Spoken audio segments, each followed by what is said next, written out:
നമസ്കാരം. നമ്മളിന്ന് നിലമ്പൂർ ഉപതെരഞ്ഞെടുപ്പ് ഫലങ്ങളെക്കുറിച്ചൊന്ന് നോക്കാം, അല്ലേ? അതെ, തീർച്ചയായും. നമ്മുടെ കയ്യിൽ കുറച്ച് വാർത്താ റിപ്പോർട്ടുകളുണ്ട്, പിന്നെ ആ വിജയിച്ച സ്ഥാനാർത്ഥിയുടെ ഒരു സോഷ്യൽ മീഡിയ പോസ്റ്റും. അപ്പോ ആരാ ജയിച്ചത്, കണക്കുകൾ എന്തൊക്കെ, പിന്നെ സ്ഥാനാർത്ഥികൾ എന്തു പറഞ്ഞു, അതൊക്കെ നമുക്കൊന്ന് നോക്കാം. ശരി. അപ്പോ ആദ്യം തന്നെ UDF സ്ഥാനാർത്ഥി ആര്യാടൻ ഷൗക്കത്താണ് ജയിച്ചത്. 77,737 വോട്ടുകൾ. ഭൂരിപക്ഷം 11,077 വോട്ട്. അപ്പോ തുടക്കം മുതലേ ലീഡ് ഉണ്ടായിരുന്നു എന്ന് കേട്ടു. അതെ, വോട്ടെണ്ണലിന്റെ തുടക്കം തൊട്ടേ ഷൗക്കത്ത് മുന്നിലായിരുന്നു. 11,077 എന്ന് പറയുമ്പോൾ അതൊരു മോശമല്ലാത്ത ഭൂരിപക്ഷം തന്നെയാണ്. ശരിയാണ്. തൊട്ടു പിന്നാലെ LDF സ്ഥാനാർത്ഥി M സ്വരാജ് ഉണ്ട്. 66,660 വോട്ട്. പക്ഷെ എനിക്ക് കൗതുകമായി തോന്നിയത് ആ സ്വതന്ത്ര സ്ഥാനാർത്ഥിയുടെ കാര്യമാണ്, PV അൻവർ. അത് ശ്രദ്ധേയമാണ്. 19,760 വോട്ടാണ് കിട്ടിയത്.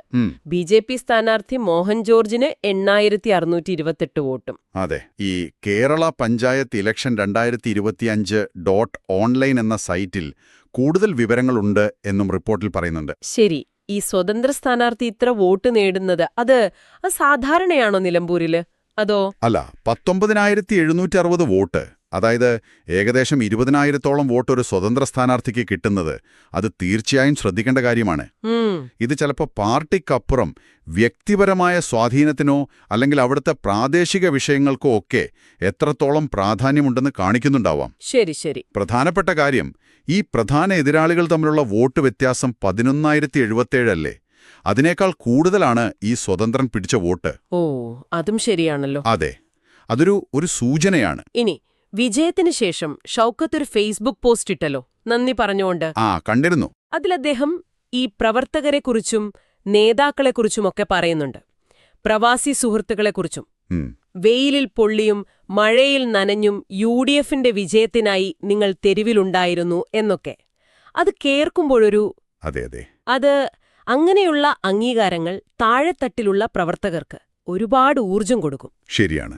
ഇത് നമ്മുടെ ഓരോരുത്തരുടെയും വിജയമാണ്, നിങ്ങളിൽ ഒരുവനായി നാളെയും നിങ്ങളോടൊപ്പം ഉണ്ടാകും എന്നൊക്കെ പറയുമ്പോൾ അതൊരു കണക്ഷൻ ഉണ്ടാക്കാനുള്ള ശ്രമമാണ്.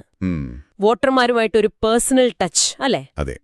രാഷ്ട്രീയ വിജയങ്ങൾക്ക് ശേഷം അങ്ങനെയുള്ള ആശയവിനിമയം വളരെ പ്രധാനപ്പെട്ടതാണ്. ഇനിയിപ്പോ മറ്റേ പ്രധാന എതിരാളിയായിരുന്നല്ലോ LDFന്റെ M സ്വരാജ്.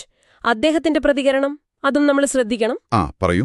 അദ്ദേഹം ജയിച്ച ഷൗക്കത്തിനെ അഭിനന്ദിച്ചു, പക്ഷേ ഈ ഫലം മുഴുവനായും ഒരു ഭരണവിരുദ്ധ വികാരമായിട്ട് കാണുന്നില്ല എന്നാണ് പറഞ്ഞത്. ഇതൊരു രാഷ്ട്രീയ